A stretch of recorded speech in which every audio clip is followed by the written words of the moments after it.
네, 여러분 안녕하십니까. 뉴스데스크 포항입니다. 울릉도 주민들의 오랜 수건 사업인 울릉공항 건설이 구체화되고 있습니다. 환경부의 전략 환경 영향평가를 통과함에 따라 오는 2017년 착공해 2020년에 준공됩니다. 보도에 김철승 기자입니다. 일주 도로와 함께 울릉도 주민들의 수건 사업인 울릉공항이 진전되고 있습니다. 지난 2013년 기획재정부의 예비 타당성 조사를 거친 뒤 최근 환경부의 환경영향평가를 통과했습니다. 환경부는 울릉읍 사동리 가두봉 일대의 보전 가치가 높은 나무에 대한 이식 계획을 수립하라는 의견을 국토교통부에 보냈습니다. 국토부는 다음 달 중 기본 계획을 고시하고 올해 말 60억 원을 들여 기본 계획과 설계 용역을 거쳐 오는 2017년 착공해 2020년 개항할 계획입니다. 삶의 질을 향상시키고 관광객 접근성과 독도 수를 위해서 우리는 하루빨리 공항이 건설되어야 좋겠습니다. 기본 계획은 변화가 있을 것으로 보입니다. 예산은 4,932억 원에서 5천억 원이 넘고 활주로 길이도 1,100m에서 1,200m가 될 것으로 알려졌습니다. 노선은 항공사가 개설하게 되는데 김포와 포항, 제주도에서 신설될 것으로 예상됩니다. 이제 남은 것은 예산입니다. 안전하고 아름다운 울릉공항 건설의 원활한 추진을 위해서 지속적으로 국비 예산 확보 등에 최선을 다해 나갈 계획입니다. 공항이 건설되면 서울에서 1시간 만에 50명을 싣고 울릉도를 갈 수 있어 울릉도를 찾는 관광객이 연간 42만 명에서 80만 명으로 늘어나고 독도 방문도 한결 편해질 것으로 보입니다. MBC 뉴스 김철승입니다. 지난 주말 경북 동해안에서 적조로 인해 양식 물고기가 처음으로 폐사한 가운데 구밀도에 적조가 연안으로 계속 밀려들고 있어 추가 피해가 우려됩니다. 국립수산과학원은 포항과 경주에 적조 경보가, 영덕과 울진에는 적조주의보가 지속되고 있으며 적조 생물수가 밀리리터당 최고 14,000개체까지 검출돼 남해와 동해를 통틀어 최고치를 기록하고 있다고 밝혔습니다. 특히 경북 동해안은 내일까지 동풍이 불어 먼바다의 고밀도 적조띠가 연안 1km 안으로 밀려들고 있어서 추가 피해가 우려됩니다.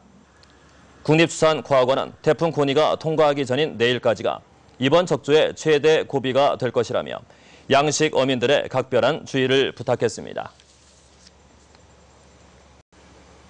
적조에 의한 양식 어류 폐사가 늘어나면서 수협중앙회가 재해보험금을 최대한 신속하게 지급키로 했습니다.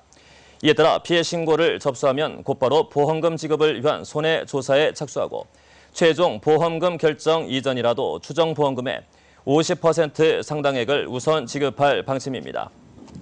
올 상반기에 양식수산물 재해보험에 가입한 양식장은 모두 2,800여 곳으로 지난해에 비해 20.6%가 늘었으며 대규모 적조가 발생한 2013년과 14년의 경우 115개 양식장에서 157억 원의 보험금을 받았습니다.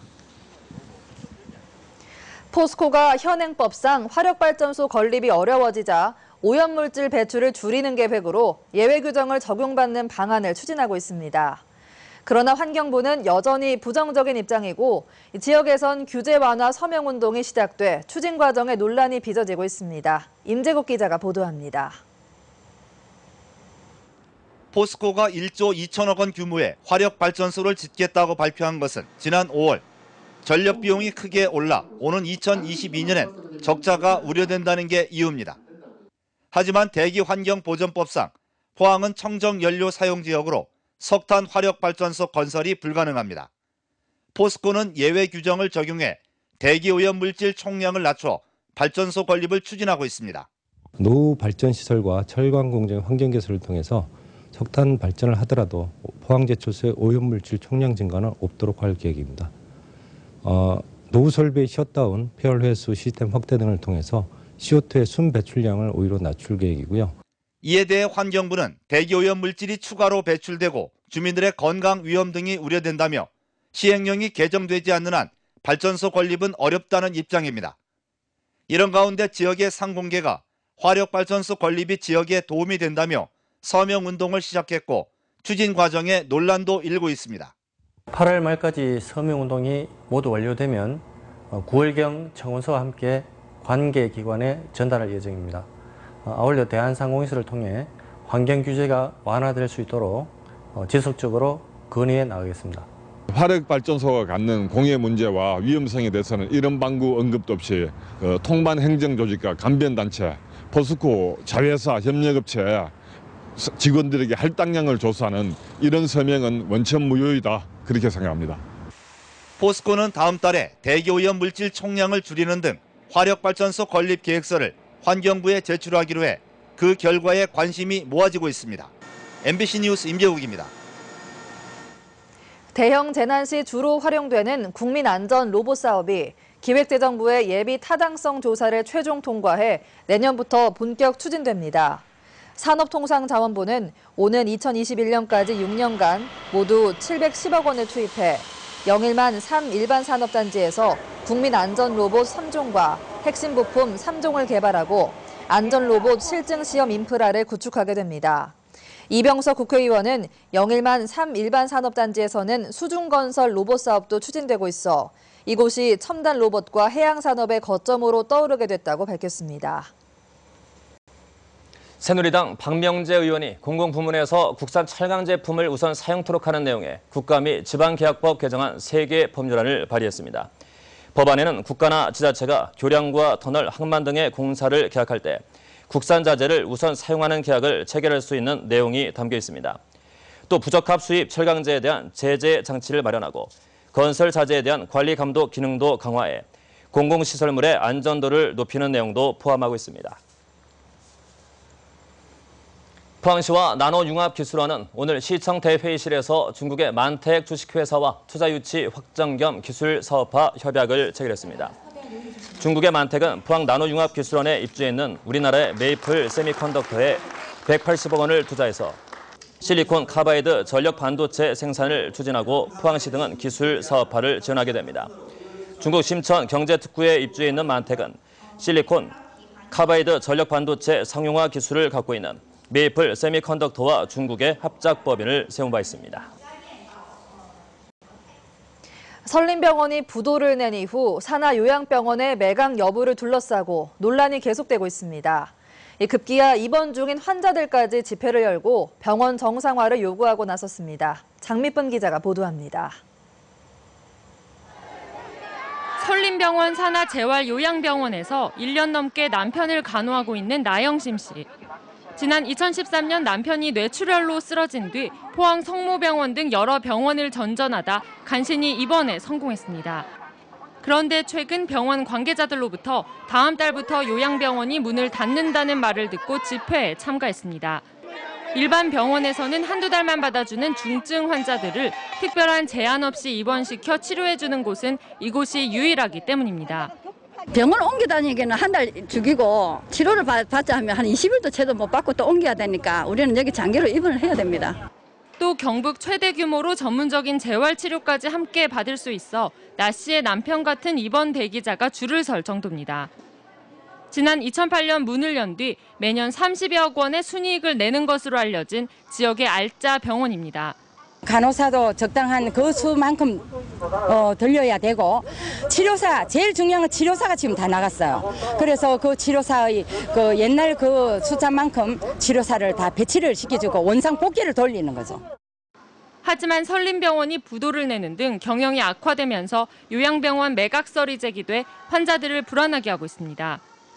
이에 대해 병원 측은 종합병원 운영에 어려움을 겪는 것은 사실이지만 요양병원이 문을 닫는 일은 없을 것이라고 밝혔습니다. 최악의 상황은 지난 것 같습니다. 환자들이 많이 불안해하지만 불안해하지 않고 당분간 그대로 계셔도 문제는 없을 것 같습니다. 설림병원은 경영 갈등을 끝내고 이번 주 안으로 법정 관리를 신청할 예정이라고 밝혀 병원 운영이 정상화 국면으로 접어들지 관심이 모아지고 있습니다. MBC 뉴스 장미쁨입니다.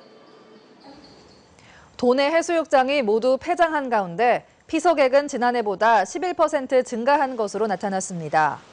도내 26개 해수욕장을 찾은 피서객은 519만여 명으로 지난해 467만 명보다 11%가 늘어났고 목표로 한 517만 명보다도 소폭 증가했습니다.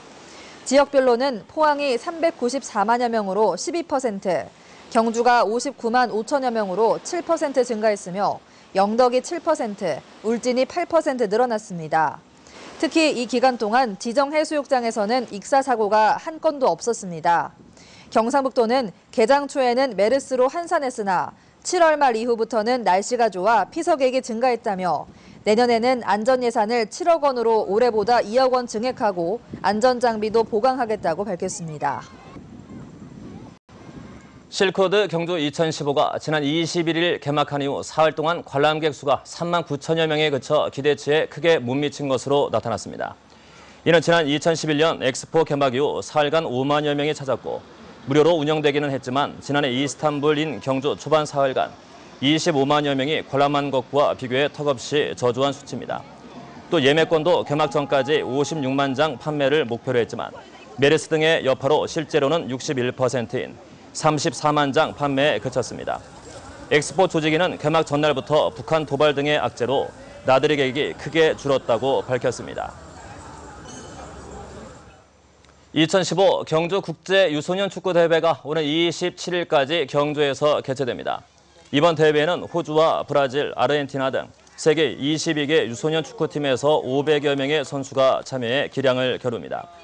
경주시는 실크로드 경주 2015와 함께 국제 유소년 축구 대회가 개최돼 경주를 홍보하고 친선 교류도 확대하는 계기가 될 것으로 기대하고 있습니다. 제15호 태풍 고니가 북상하면서 경북 동해안 지역은 내일부터 강한 비바람이 몰아칠 것으로 예상됩니다. 특히 태풍이 우리 지역 가까이 통과할 것으로 보여서 미리 대비하셔야겠습니다. 자세한 날씨 양태빈 기상캐스터가 전합니다. 네, 태풍이 북상하고 있지만 아직까지는 실감이 안 나시죠? 내일은 태풍이 바짝 다가오면서 비바람이 몰아치겠습니다. 현재 태풍 고니는 일본 오키나와 부근의 해상에서 북동진을 하고 있는데요. 지금 예상대로라면 내일 오전에 대한해협을 통과하겠고요. 내일 밤에는 우리 지역 인근 해안을 통과하겠습니다. 현재 고니는 중형급의 매우 강한 태풍으로 중심 기압이 940헥토파스칼입니다. 최대 풍속은 47인데요. 내일 오후 3시쯤에는 조금 축소되겠지만 여전히 강한 위력을 지니겠습니다. 내리는 비의 양은 300mm가량이 되겠습니다. 오늘 밤에는 강한 바람과 함께 풍랑특보가 발효되겠고요. 내일 새벽에는 강풍주의보가, 내일 낮에는 태풍특보가 발효되겠습니다. 태풍 대비를 미리미리 하셔야겠습니다. 자세한 내일 날씨 알아보겠습니다. 내일 경북 동해안 지역은 비바람과 함께 종일 흐리겠습니다. 아침 기온, 낮 기온은 평년 기온보다 낮겠습니다.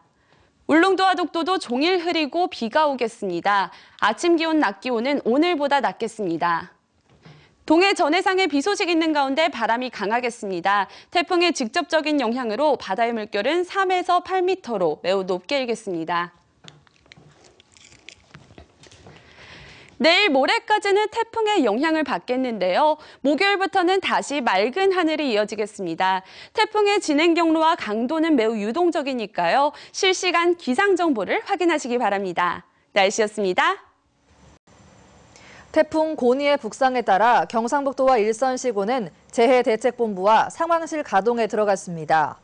경상북도는 오늘 긴급 대책회의를 열고 시군의 재해 취약시설 679개소의 예찰 활동을 강화해 피해가 발생하지 않도록 철저한 대비를 지시했습니다. 포항시도 11명으로 상황실을 가동하고 배수 펌프장 가동 준비와 시설물 점검 등에 나서는 등 비상근무에 들어갔습니다. 어제 오후 6시 반쯤 울진군 후포면 후포 전망대 앞 100m 해상에서 너울성 파도에 휩쓸려 표류하던 물놀이객 38살 김모 씨가 10분여 만에 구조됐습니다. 해경은 전북 군산에서 온 김 씨가 친구들 4명과 물놀이를 하던 중 너울성 파도에 휩쓸려 사고가 난 것으로 보고 정확한 사고 원인을 조사하고 있습니다.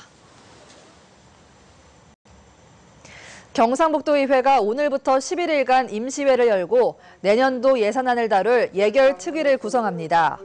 도의회는 또 상임위별로 회의를 열어 백신산업 육성 조례와 곤충산업 지원 조례 등 단일 회기로는 가장 많은 35건의 조례안을 심의 의결할 예정입니다. 특히 이번 임시회에선 최근 도청 이전 재연기 논란과 관련해 어떤 논의가 오갈지 관심이 모아지고 있습니다.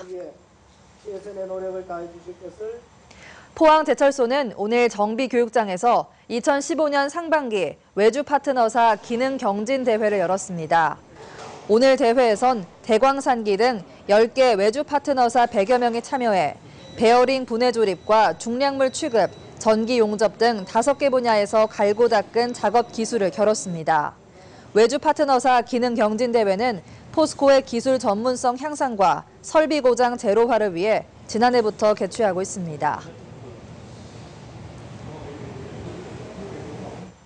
북한 해역에서 이뤄지는 중국 어선들의 싹쓸이 불법 어업으로 동해안의 오징어 잡이가 부진한 가운데 새정치민주연합은 한중 FTA 조항에 불법 어업 방지 조항을 포함시켜야 한다고 주장했습니다. 새정치민주연합은 중국 어선의 불법 어업에 의한 손실 추정치는 연간 최대 4,300억 원이라고 밝혔습니다. 네, 포항 MBC 뉴스데스크 마칩니다. 여러분 고맙습니다.